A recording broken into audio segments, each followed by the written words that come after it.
Welcome. This is Cigar Garage with Doc. And today is a very special day for the United States of America. But first, as usual, we'll see what we're smoking. Of course, I'm smoking one of my five Vegas. Showed you this before. I think the good thing about sometimes showing you the same thing over and over again is to see how it burns, how they really look, how good a cigar it really is. You can see I got a good, nice cut on there. I got a nice cutter. In fact, I got one of these, and I'm surprised how I never used this kind of cut before.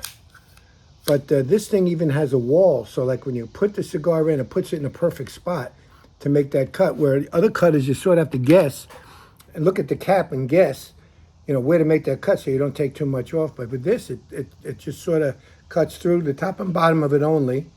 Everything is held together, and it cuts it through. So I think that's a pretty good cutter. I'll show it to you again. This type of cutter, anyway, it's a V cut. This is a Kejiar, Kajir. And you can see that there's a back there. You see that? And the cigar goes against it. And there's, really nice cutter. So that's one thing I wanted to show you. Another thing is that the cigar is Equatorian Connecticut wrapper. It's got Honduras fillers, Honduras and Nicaraguan fillers. It's a very nice cigar. Really a true Connecticut in every sense of the word. It's creamy, it's nutty, it's bready. It's got that little bit of bitterness that the Connecticut wrapper has because the wrapper is a little bit lighter and doesn't have that Madura sugar on it. So it's leathery. When they say leather, that's what it is. It's more like a leather.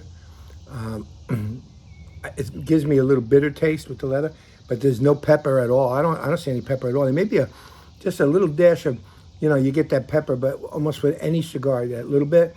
But that's about it. These are very smooth cigars, great for a beginner, wonderful for breakfast. I got my my coffee here with it, and it's a great thing. Anyway, so that's that. I just want to say, yesterday, the United States of America, I'd like to congratulate Hegseth and the Joint Chief of Staff for a very successful run on Iran last night. And Iran time, our time was about 6:30 or so at night, but Iran time was 2:30 in the morning. They were able to get a force of over 100 planes, shoot Tomahawk missiles off of ships and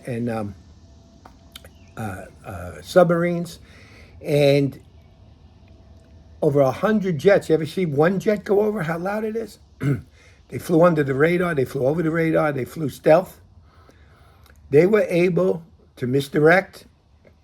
They sent the group out to the west that could be followed. The others left under the radar to the east. When they hit with tremendous power. If you realize the power those bombs had that they dropped, you wouldn't believe. They're only second to a nuclear weapon. They are huge, and they make the mountain shake. And they'll shake a mountain. It's unbelievable, and they're huge. They're big bombs, as big as a truck. And unbelievable what they were able to do and shoot. They shot off some Tomahawk missiles. They had jets go out and make sure that the aircraft wasn't coming up. But they didn't shoot one shot at us because they never heard it coming. Our planes, we don't know the actual speed of them, but it's, they're Mach 3, whatever it is, because when they come in, they can come in so fast, you don't hear them until they're gone. They're way over you, miles over you. I remember when I was in the Marines, they took us to see an air show with the Marine Air, and I looked up, and the Harrier took off. Now, the Harrier is not the fastest plane when it comes to jets. It's very fast, of course, it's a jet. It's a fighter jet, but it's not the fastest. And it went up and took off away from us, and they said, "Look up!" And they looked up, and it was coming back over our heads. We still didn't hear it. So they demonstrated what we can do even with those aircraft. So the new aircraft, forget about it. Just forget about it. Iran never heard us coming. We were in the country, deep into the country, and bombing that site. They didn't even know what happened until we were way out of Iran airspace. But that's not really the crux of what I'm saying today. If you live in the Soviet Union, well, if you live in the United States, if you live in the Soviet Union, you live in China, you live in North Korea, you live in countries that we have enemies in, I'll tell you right now, you're not the same as you were yesterday. Because you've just realized that the United States can hit you anywhere in the world without you even knowing we're coming, even with all your technology. Don't think Iran don't have technology from Russia and China. They do. That's where they're getting their technology, most of it.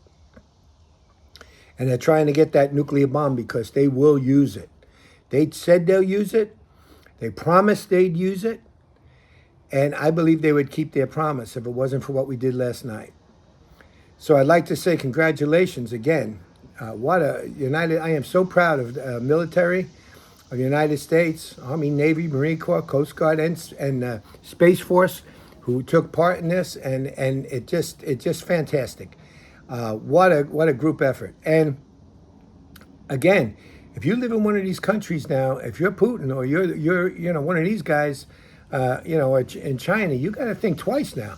When President Trump says he wants peace, we're going to sign peace, and we're not going to fight a war, you better get to the table. Because the United States is not what you think. We could do things the world can't even dream of. And today, if you're in those countries, you're shocked. You woke up in a new land with a new leader, and his name is Donald J. Trump, the President of the United States of America. And whether you like him or not, he is a man of his word. If he says 6 days, it's 6 days to midnight. 1 minute after 12, we're coming. That's the way it is, and that's the way it has to be. Germany, thank you, Germany, because Germany said that we've saved the world. And that Israel, little Israel, because of what they did to prepare for this, the bunkers, the military sites they knocked out, getting ready for this, has saved the Western world. Germany said it. Our allies are seeing it. Our allies are joining in and saying, yes, they did. Little Israel, who everybody's against, may have saved you and a good night's sleep in your bed. Think about it. God bless America. God bless our military and our military men in the days to come. We'll see what happens. If they're foolish enough to do anything else, like the president said, this will be nothing in comparison. President Trump don't fight wars. He stops them. And he stops them even if he has to stop them with power. We don't want our boys sitting on the ground for years. No. I lived through Vietnam days. I was in the Marine Corps. And thank God I didn't go to Vietnam. I was in at the end when they were pulling out and they didn't send me over. Or any of us over that joined at that time. But I'll tell you right now, you don't mess with the United States of America with Donald Trump. And they should be peace in the world, because if they're smart, they'll get to the table. Not only them, but I think Putin will start to think a little bit about that war too when Trump says, I want peace and I want it now. Because we can help anybody that's our allies. And we could do it without them even knowing we're doing it.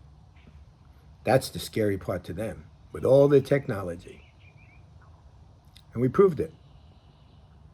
Maybe the cat's out of the bag, I don't know. But anyway, I just like to say God bless you, God bless America, and thank you, Donald J. Trump.